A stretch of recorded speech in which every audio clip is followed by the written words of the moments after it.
Over the past few years, I've grown really passionate about lever machines for espresso. And I've collected a few machines, and then I kind of zeroed in on the machine I love the most, which is the Chemex. But I wanted to better understand how these coffee machines related to each other. So I created this taxonomy for lever machines, where I looked at what are some of the parameters of a lever machine that really distinguished it from each other. Because there's quite a few lever machines out there. And so I looked at all the lever machines that have been made, and I started putting it into these categories. And so what I came down to is two major categories, which is one is how is the piston driven, which is hand driven or spring driven. And then how is the boiler? Is it open, closed, or is there none? And so then I grouped the machines in this way to kind of give a clearer picture on how they relate to each other and why certain machines are unique, like the Chemex is particularly unique in this way. So we can start by looking at some closed boilers. This is the traditional Pavoni type machine, and there's been a few variations that are mostly the same, including the Cremia, which is usually considered a higher end model or a higher end experience than La Pavoni. But I have an old Pavoni, and I fixed it up, and it runs nice, and I like it. And most of these machines, I think you're going to get a similar experience. Most of them also have the group head separated from the boiler with usually like a little neck, and that's sometimes challenging to deal with the heat and making sure that the group head is up to temperature. Then you have spring-driven levers. So this includes Electra, Fama, the new Odyssey that's coming, which the Odyssey that's coming is interesting because it's the first lever machine, to my knowledge, where you could take out the spring or you could have the spring. So you could switch between the two. And so I have a version of the Italian style, which is also called the Enrico of Italy, and is generally considered a difficult lever machine to work with, particularly because the filter basket is like 58 millimeters, or is it? No, it's not 58. It's 63 millimeters wide, which the standard is 58.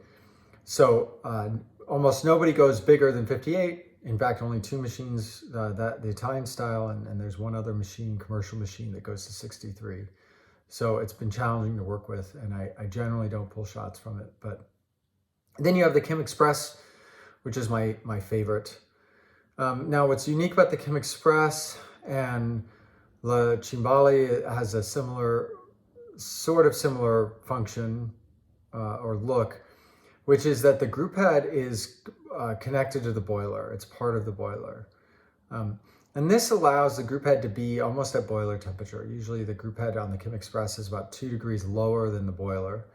And this has major advantages for heating the basket and for doing steam pre-infusion. And I really think it's a great design. And I'm surprised that more people haven't gone that route.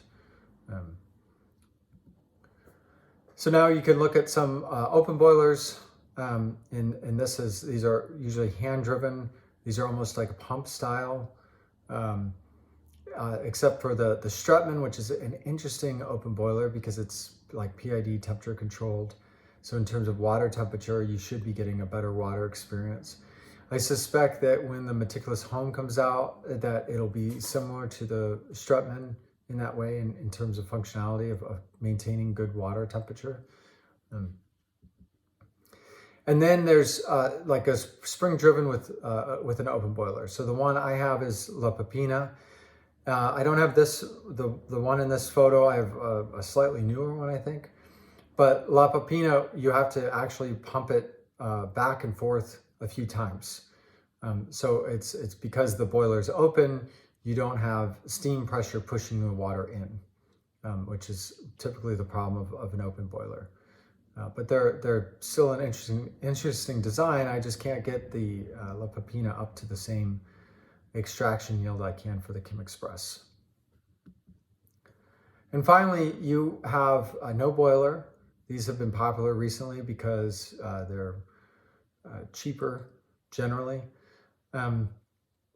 Or you have a situation where you heat the group head, like with the Flare 58, where you're actually, you have a heated group head, but the water coming in is from another boiler or no boiler at all. So what's interesting about these machines is they can allow you to do cold press espresso, which I've done quite a bit on the Compresso. The Compresso is the one I have for travel, and then I have a Flare Signature. So all of these machines mostly function the same way, except the Aram is interesting because you're doing a number of turns to maintain pressure.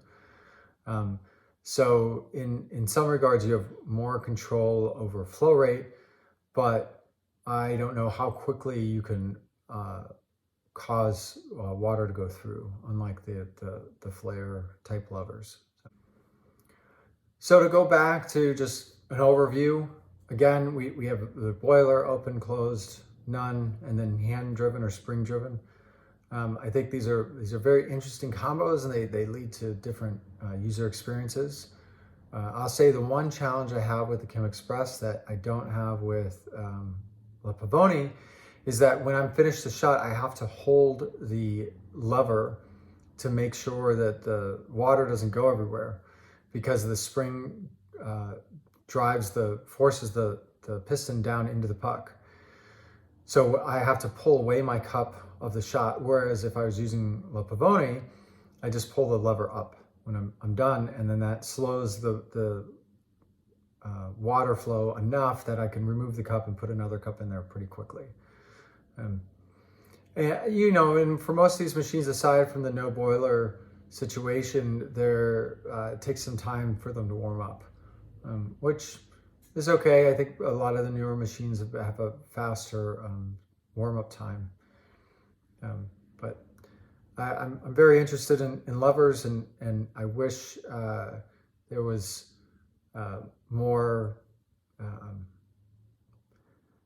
variety, I guess. I don't know. I feel like there's still something missing from lever machines that could potentially make it better. I'm not sure what it is, though. I get the feeling there's something missing, or some kind of control, flow rate control, which I know the meticulous flow is interesting because it's essentially a computer controlled lever machine. But I think even in these simplest lever machines, there's something to be said that we could make better. I just don't know what it is. What I find particularly interesting about levers is the piston. When you let water into the piston, you let water into a large volume.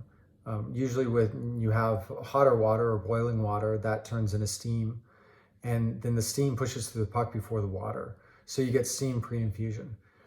This doesn't happen on all levers, like for example, La Peppina, because the spring is at the bottom.